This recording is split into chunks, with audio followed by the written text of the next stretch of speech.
నెల్లూరు జిల్లా కొడవలూరు మండలం నార్తురాజుపాలెంలో టీడీపీ ఎన్నికల ప్రచార నిమిత్తం తపాతోపు గ్రామంలో పోలరెడ్డి కాలనీలో మాజీ ఎస్సీసీఎల్ అధ్యక్షులు తువ్వర ప్రవీణ్ కుమార్ ఎన్నికల ప్రచారం నిర్వహించారు. ప్రజలు అపూర్వ స్వాగతం పలుకుతూ ఏ ఇంటికి వెళ్లినా మా ఓట్లు నీకే అని తెలుపుతూ ఉన్నారని, తెలుగుదేశం ప్రభుత్వాన్ని దీవించి మీ 2 ఓట్లు కోవూరు నియోజకవర్గ తెలుగుదేశం పార్టీ అభ్యర్థి వేమిరెడ్డి ప్రశాంతిరెడ్డికి వేసి అధిక మెజారిటీతో గెలిపించాలని కోరారు. ఈ కార్యక్రమంలో గంగయ్య, జడ్డా మహేష్, కోవూరు సుధాకర్ మరియు కాలనీలోని మహిళలు అధిక సంఖ్యలో పాల్గొన్నారు. అందరికీ నమస్కారం. ఈరోజు నార్తురాజుపాలెంలోని పంచాయతీ పరిధిలోని పోలవరెడ్డి కాలనీలో ఈరోజు ఇంటింటి తిరిగి వేమిరెడ్డి ప్రశాంత్ రెడ్డి గారి గెలుపు కోసం, అదేవిధంగా వేమిరెడ్డి ప్రభాకర్ రెడ్డి గారి గెలుపు కోసం ఇంటింటి ప్రచారం నిర్వహించడం జరిగింది. ఈరోజు నేను ఒకటే మీడియా మిత్రుల ద్వారా నార్తురాజు గ్రామ ప్రజలకు ఒకటే విజ్ఞప్తి చేస్తున్నా. నార్తురాజుపాలెంలో 2014 నుంచి 19 వరకు అప్పటి మాజీ శాసనసభ్యులు పోలవరెడ్డి శ్రీనివాసరెడ్డి గారు ఎమ్మెల్యేగా ఉన్నారు. నార్తురాజుపాలెం గ్రామంలో మేమేం చేసాం అభివృద్ధి అనేది మీడియా ద్వారా నార్తురాజుపాలెం ప్రజలందరూ కూడా తెలియజేస్తున్నాం. ఒకసారి మీరందరూ కూడా ఆలోచించండి.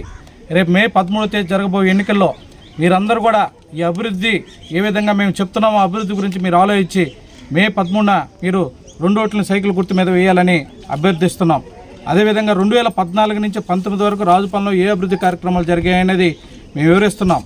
అదేవిధంగా నార్తురాజుపాలెంలో రైటర్ తోపు, సర్కార్ తోపు, అదేవిధంగా సత్రం నీటి సమస్య వల్ల చాలా తీవ్రంగా ఇబ్బందులు పడుతుంటే పోలవరెడ్డి శ్రీనివాసరెడ్డి గారు అప్పుడు తెలుగుదేశం ప్రభుత్వంలో ఒక వాటర్ ట్యాంకి కట్టించి 20 లక్షల రూపాయలతో అక్కడ నీటి సమస్య లేకుండా చేసిన ఘనత తెలుగుదేశం పార్టీ ప్రభుత్వానిది. అదేవిధంగా ఎస్సీ కాలనీలో అర్జునవాడకు సంబంధించి 1990లో పరశురాత్నం గారు ఎమ్మెల్యేగా ఉన్నప్పుడు అప్పుడు కూడా తెలుగుదేశం ప్రభుత్వంలో అర్జునవాడలో సిమెంట్ రోడ్డు వేస్తే అది దెబ్బతినిపోతే గతంలో పోలవరెడ్డి శ్రీనివాసరెడ్డి గారు తెలుగుదేశం ప్రభుత్వంలో దళిత తేజం కార్యక్రమానికి అర్జునవాడకు వచ్చిన సందర్భంగా మేము కోరిన పిమ్మట అన్న రోడ్డు ఇబ్బంది అయిపోయింది, దెబ్బతినిపోయిందన్న పిమ్మట 20 లక్షల రూపాయలతో ఎస్సీ సప్లాన్ కింద మంజూరు చేసి సెంటర్ నుంచి రైల్వే ట్రాక్ వరకు సిమెంట్ రోడ్డు వేసిన ఘనత తెలుగుదేశం ప్రభుత్వం ఉంది. ఒక్కసారి ఆలోచించండి. అదేవిధంగా నార్తురాజుపాలెం గ్రామంలో పశువుల హాస్పిటల్ శిథిలావస్థ చేరుకుంటే ఆ పశువుల హాస్పిటల్ని పునర్నిర్మించి దాన్ని ప్రారంభించి సెలక్షన్ చేసి దాన్ని ప్రారంభించిన ఘనత తెలుగుదేశం పార్టీ ప్రభుత్వాన్ని. అదేవిధంగా బుచ్చి రోడ్డు డబల్ రోడ్డు చేసి దాన్ని హైవే నుంచి బుచ్చి రోడ్డు రాజశేఖర వరకు డబల్ రోడ్డు చేసి సిమెంట్ రోడ్డు వేసిన ఘనత తెలుగుదేశం పార్టీ ప్రభుత్వాన్ని. అదేవిధంగా అర్జునవాడలో సంబంధించి అంగన్వాడీ భవనం కట్టించాం, కానీ ఇప్పటికీ అది ఇంకా నిర్మాణ దశలోనే ఉంది. దాన్ని పూర్తి చేయాల. గతంలో వైసీపీ ప్రభుత్వం వచ్చింది, దాన్ని పూర్తి చేయాల. అది కూడా నిర్మాణ దశలో ఉంది. కానీ దాన్ని రాబోయే తెలుగుదేశం ప్రభుత్వంలో దాన్ని కూడా ఖచ్చితంగా పూర్తి చేసి అంగన్వాడీ భవన సిబ్బందికి అప్పగిస్తామని తెలియజేస్తున్నాం. అదేవిధంగా తపాతోపు సంబంధించి ఆ అదనపు తరగతి భవనాలు కట్టించిన ఘనత తెలుగుదేశం పార్టీ ప్రభుత్వాన్ని. అదేవిధంగా అంగన్వాడీ భవనం కట్టించింది తెలుగుదేశం పార్టీ ప్రభుత్వాన్ని.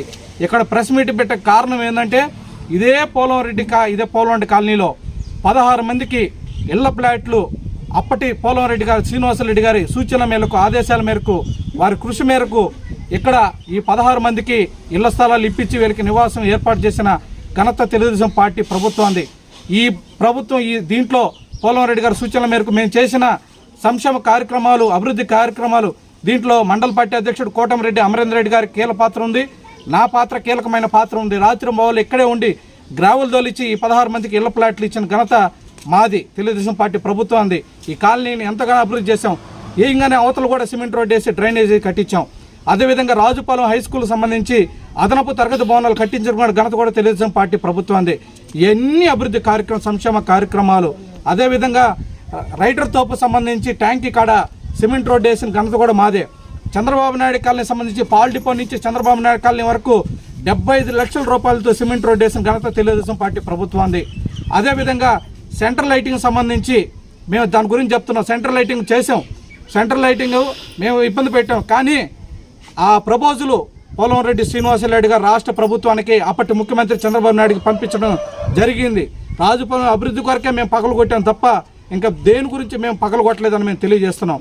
అదేవిధంగా ఆ ప్రపోజల్ పంపించాం, ఫైనాన్షియల్ క్లియర్ కాలేదు. ఈ లోపల ఎలక్షన్ కోడ్ వచ్చేసింది. దాన్ని అర్థం చేసుకోండి.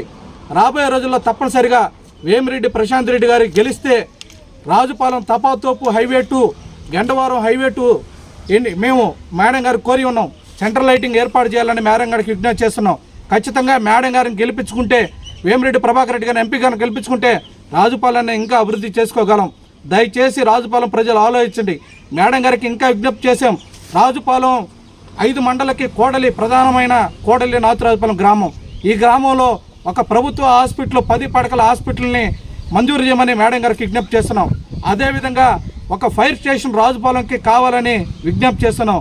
అదేవిధంగా మార్కెటింగ్ సంబంధించి కూరగాయల మార్కెట్ కానీ, ఫిష్ మార్కెట్ కానీ, అదేవిధంగా చికెన్ మార్కెట్ కానీ రాజుపాలెం సెంటర్ కావాలని మేము కోరి ఉన్నాం.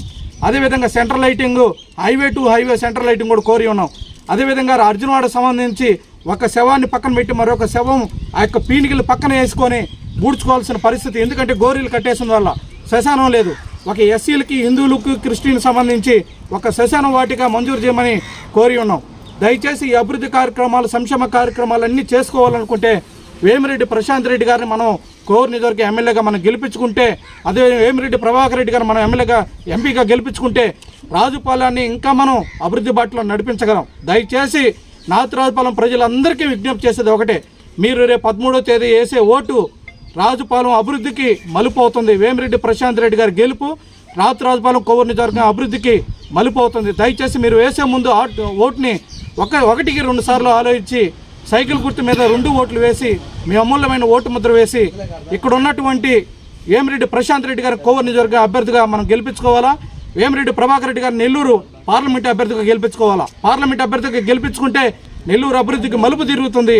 నెల్లూరు జిల్లా కూడా సస్యశ్యామలం అవుతుంది. అదేవిధంగా కోవూరు నియోజకవర్గంలో కూడా మేడం గారిని గెలిపించుకుంటే 5 మండలాలు కూడా అభివృద్ధి చెందుతాయి. మరి ముఖ్యంగా నాతురాజుపాలెం మేజర్ పంచాయతీ కాబట్టి 6,000 పైచీలకు ఓట్లు గల కాబట్టి తప్పనిసరిగా మనం గెలిపించుకోవచ్చు. దయచేసి మీరు మే 13వ తేదీ జరగబో ఎన్నికల్లో మీరు ఆలోచించి ఏబోయే ప్రతి ఓటు 1 సెకండ్ ఆలోచించి మీరు రాజుపాలెం అభివృద్ధి సహకరించి మీరు ఓట్లు వేస్తే తప్పకుండా రాజుపాలెన్ని అభివృద్ధి బాటలో తీసుకెళ్ళాం. మేడం గారిని గెలిపించుకుంటే మీకేం కష్టం వచ్చినా కూడా మేడం దగ్గరికి ధైర్యంగా పోయి మనకు ఓటేశారమ్మా, మనం వాళ్ళకి అభివృద్ధి చేయాలా, వాళ్ళకి ఏ కష్టం వచ్చినా మనం ఆదుకోవాలని మేడం గారిని కూడా మేము కూడా దబాయించేదని కూడా అవకాశం ఉంటుంది, అడిగేదని హక్కు ఉంటుంది మాకు కూడా. దయచేసి మీరందరూ కూడా సైకిల్ గుర్తు మీద ఓటేసి ఇద్దరిని కూడా మీరు గెలిపించాలని. మరిన్ని అప్డేట్స్ కోసం మన HN9 టీవీ ఛానల్ని సబ్స్క్రైబ్ చేసుకోండి.